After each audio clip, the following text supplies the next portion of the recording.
Madame, monsieur, bonsoir. Les producteurs de lait se préparent pour aller manifester lundi et mardi prochain devant le Parlement européen à Bruxelles. L'objectif est bien attirer l'attention sur la situation dramatique des marchés laitiers en Europe, caractérisée par des prix du lait qui ne couvrent pas les coûts de production. Ce soir, nous recevons Erwin Schopkes, vous êtes vice-président du MIG, c'est le groupe de défense des producteurs de lait. Vous êtes aussi l'un des fondateurs de l'EMB, l'European Milk Board. Vous êtes d'ailleurs un administrateur et vous êtes aussi un agriculteur basé à Amblève et vous incarnez plus que jamais le combat des producteurs laitiers dans toute l'Europe. Vous avez devant vous, Erwin Schopkes, une bouteille de lait. Ce n'est pas courant de voir une bouteille de lait sur un plateau de télévision, mais celui-ci, cette bouteille plutôt, symbolise parfaitement le combat des producteurs laitiers aujourd'hui. Oui, bonsoir et merci pour l'invitation. Oui, ce lait-là, actuellement, c'est vraiment le symbole, parce que nous autres, on a besoin d'un prix du lait qui couvre les frais. Actuellement, on est très loin de ça. Actuellement, on touche le prix du lait de 26 cents. Il faut savoir, les coûts de production pour produire un litre de lait, c'est minimum 40 cents, sans compter le salaire.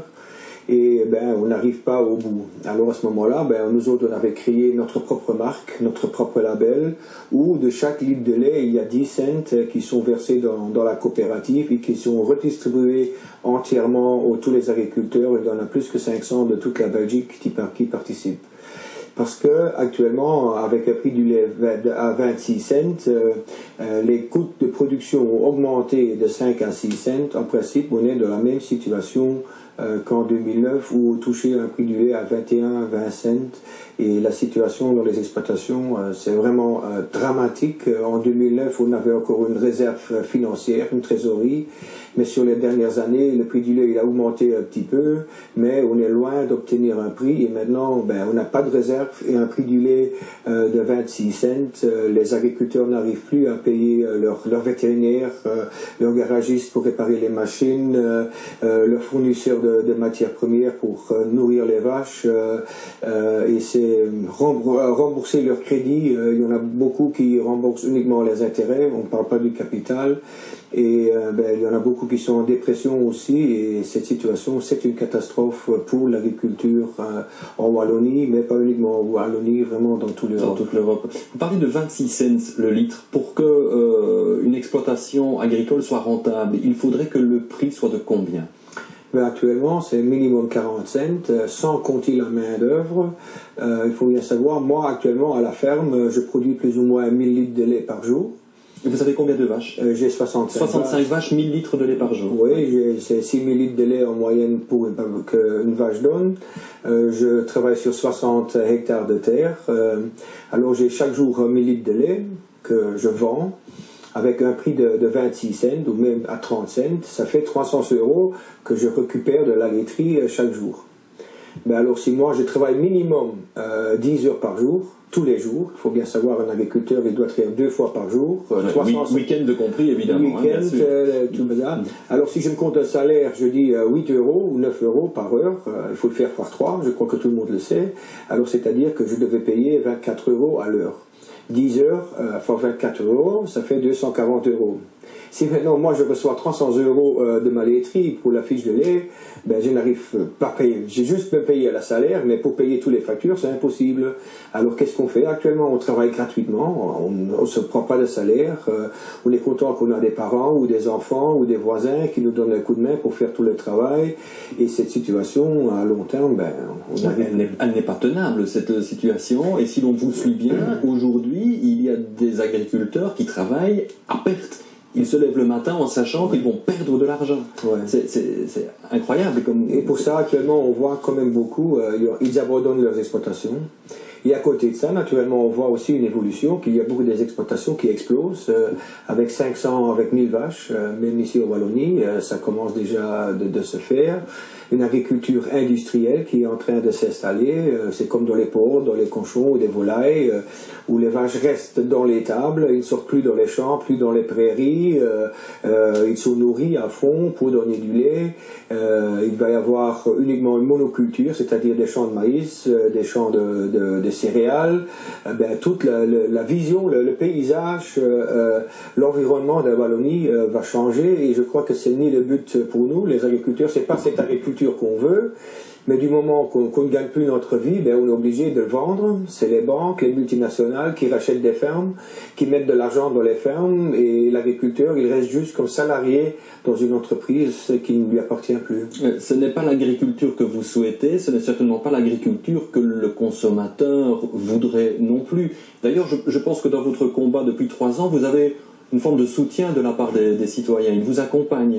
Oui, et ça nous encourage. Il faut bien savoir, nous, les agriculteurs tout seuls, on n'arrivera jamais à arrêter ce chemin de politique de l'ultralibéralisme. Et pour ça, nous autres, on a créé aussi notre marque. Et là, on voit que le consommateur qui veut nous soutenir, ils vont en grande surface, ils disent, moi, je veux soutenir les agriculteurs avec ce projet-là. Ils demandent, ils font pression, les citoyens vers les grandes surfaces. Moi, je veux les soutenir. À côté de ça, il faut bien savoir, les multinationales, ils veulent un ultralibéralisme, c'est-à-dire dans l'avenir, un marché sans régulation. Pour nous, on veut une libéralisation, c'est clair, la libéralisation, ça veut dire quoi? Produire pour un marché, avoir un revenu correct pour son produit. On ne veut pas des subventions, des primes, non, l'Europe peut les garder, il faut nous assurer un prix. Mais actuellement, on va dans l'ultralibéralisme, on le voit bien dans le secteur financier, dans les banques. Il n'y avait plus de régulation, et actuellement la misère, je crois que je dois l'expliquer à personne, dans laquelle on est, c'est parce qu'on a quitté cette régulation. Et nous, les producteurs de lait, on a encore une chance jusqu'à 2015 pour arrêter cet ultralibéralisme. Et c'est aussi pour cette raison-là qu'on va manifester maintenant pendant 2 jours avec, on espère avoir 700-800 tracteurs, avec encore quelques milliers d'agriculteurs européens qui vont manifester, parce qu'il faut bien savoir c'est un contexte européen, ça ne sert à rien que nous autres en Wallonie, on y va uniquement tout seul. Et là-bas, on va une fois soutenir les politiques qui veulent une régulation, mais une fois aussi faire pression le maximum pour les gens qui veulent cet ultralibéralisme et donner la matière première qu'on a, c'est le lait. En Wallonie, on a quoi comme matière première? C'est le lait, c'est la viande, c'est les bois et c'est l'eau. Et si nous autres, on perd cette matière première, si les multinationales ont tout le pouvoir sur cette matière première, eux, ils vont avoir surtout sur le prix de la nourriture. Et il faut éviter tout pour que c'est vraiment les industriels recevoir ce pouvoir. Parce que nous autres, moi je vais peut-être perdre ma ferme, mais pour tous les citoyens, à la fin, eux, ils vont acheter la nourriture beaucoup plus chère. Et pour ça qu'on va manifester à Bruxelles, on va faire des actions aussi très, très extrêmes pour montrer, et j'espère que les gens, ils vont comprendre pendant ces 2 jours-là, ils vont être emmerdés un petit peu. Il faut bien savoir, ici, l'autoroute de Baptiste jusqu'à Liège, quand il y a 300, 400, 500 tracteurs qui vont rouler, oui, lundi matin, ce sera un petit peu le chaos sur l'autoroute. Oui, je suis désolé pour les consommateurs ou qui sont emmerdés, mais j'espère qu'ils comprennent qu'on n'a pas le choix. Mais très clairement, Erwin Schöpkes, les responsables de la crise, c'est l'Europe? Oui, c'est l'Europe. Et ici, il y a un Belge en principe qui est aussi fort là-dedans, c'est Karl de Gucht, c'est le commissaire européen. C'est lui qui veut absolument l'ultralibéralisme, il veut prendre les marchés partout mondialement. Et nous autres, ici, on n'arrive pas à produire du lait pour l'exporter en Chine. C'est de la folie de produire ici du lait pour exporter avec des subventions de l'export, pour l'importer en Afrique, pour détruire là-bas les petits agriculteurs. Parce qu'il faut bien savoir, avec ça, nous autres, on voit bien où on est presque faillite, mais en même temps, on donne des subventions à l'export, et le petit Africain qui a 2-3 vaches, il a comme concurrence notre lait qui arrive avec des subventions là-bas, et lui, il n'arrive plus à vendre ses produits. C'est un tort, moi aussi, je ne le savais pas depuis les départs, c'est un tort de croire, de faire une surproduction ici en Europe, et de l'exporter et de nourrir le monde là-bas en Afrique. Non, le monde en Afrique, il doit aussi produire, il doit recevoir aussi un prix qui couvre leurs frais avec une rémunération comme ça, et comme ça, le petit agriculteur en Afrique, il va survivre, et on va garder l'agriculture paysanne comme elle est actuellement en Wallonie, et je crois que ça doit être dans l'intérêt de tout le monde, et vraiment sans subvention, sans prime, vivre de notre métier. Le métier d'agriculteur, c'est le métier le plus beau qui existe au monde. C'est vraiment, ça fait plaisir, c'est un travail dur, mais tout le monde le sait. Mais la seule chose qu'on demande, c'est une rémunération correcte pour le travail et tout le risque Parce que travailler avec des bêtes, du matin au soir, il y a toujours des risques, il y a un veau qui est malade.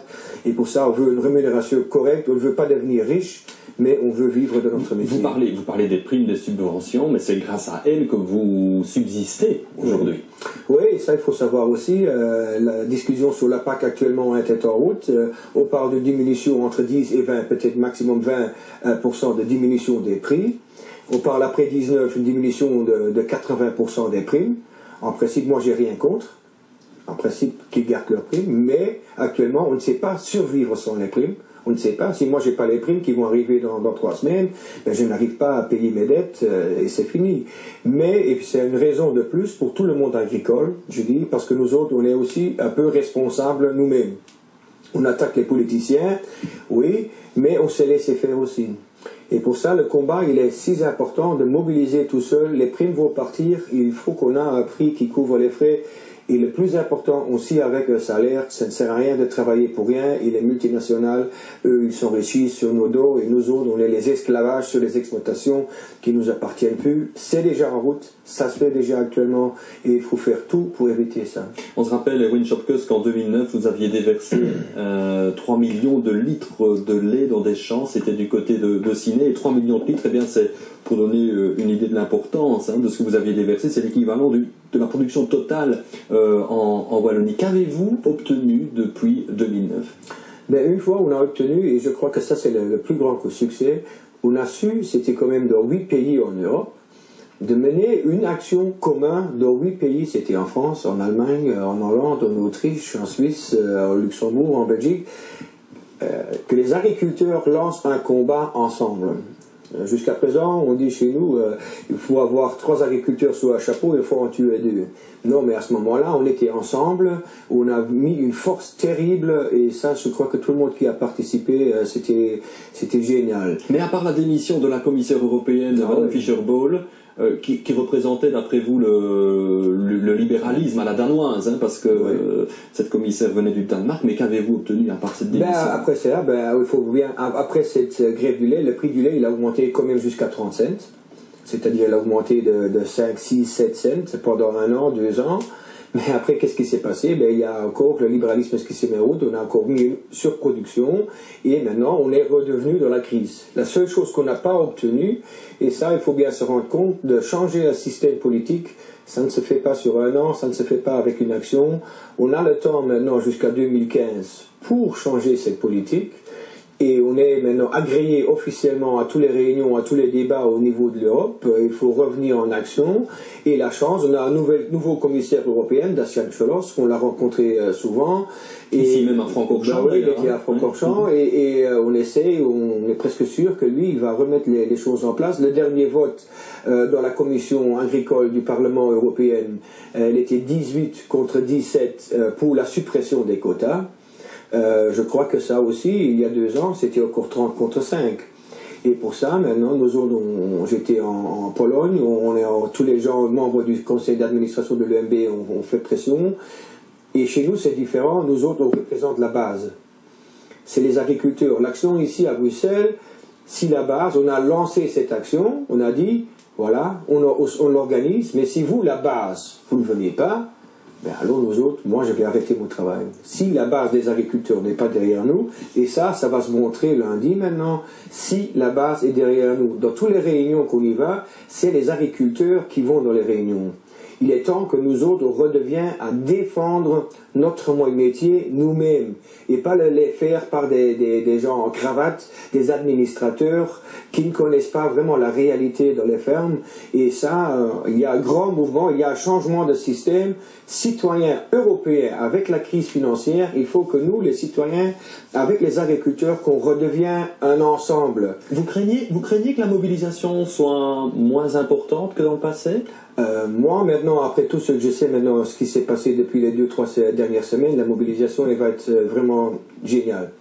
Il y a déjà 300 tracteurs de l'Allemagne qui sont mis en route. Il y avait hier l'action à Herve, avec 150 agriculteurs. Oui, quand vous voyez l'émotion et quand vous regardez les gens, le combat qu'ils sont prêts à réentrer. Et maintenant, c'est pas la fin du combat. Ça va être le début du combat jusqu'à mars 2015.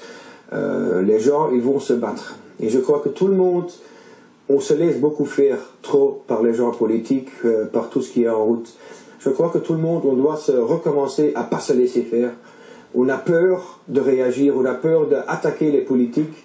Et je crois que tout le monde doit comprendre, si on se laisse faire, tout le monde, avec la crise financière qui est en route, je crois que dans les prochains mois, dans les prochaines années, il ne faut pas uniquement que les agriculteurs rentrent en manifestation, non, il faut les ouvriers, les employés, que tout le monde ait fait une action européenne pour montrer que cette politique de l'ultralibéralisme, elle est faux, elle nous rend dans la misère. Je sais que c'est un travail énorme, mais on a une responsabilité vis-à-vis de nos parents, vis-à-vis de nos enfants, de ne pas se laisser faire.